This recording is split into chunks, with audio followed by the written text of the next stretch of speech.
Au fil des milles parcourus, les équipages ont placé leur monture sur le grand échiquier de l'Atlantique Nord. Le jeu de chacun, après une semaine de course, est bien lisible.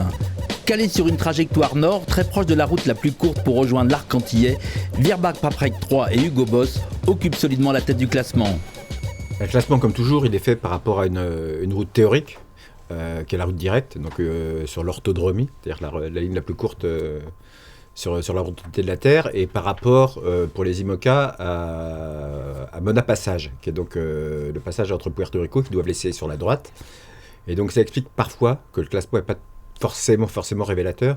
Les bateaux qui sont plus nord et plus ouest sont un tout petit peu favorisés.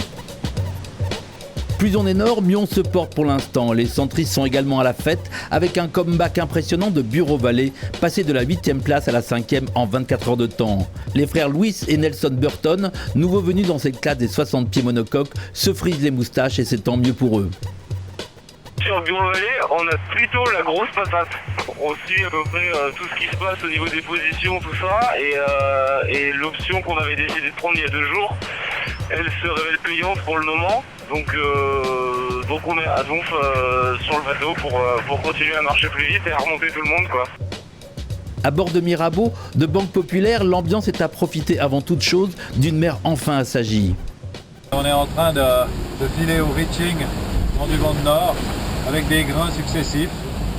Et enfin on a retrouvé un petit peu de vent qui n'est pas de face. Ça fait du bien, le bateau est content. Et par la même occasion, nous aussi, on est contents. Il va falloir être patient. On peut passer, on a un trou de souris et si ça passe, ça peut être pas mal. Sinon,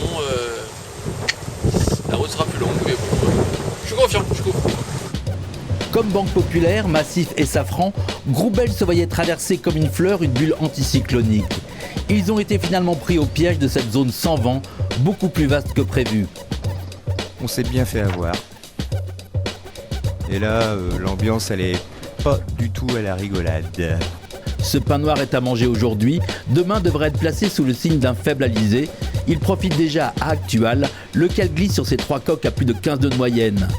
Dans la classe 40, on apprenait l'abandon d'Avis Immobilier suite à la rupture d'un boulon de quille.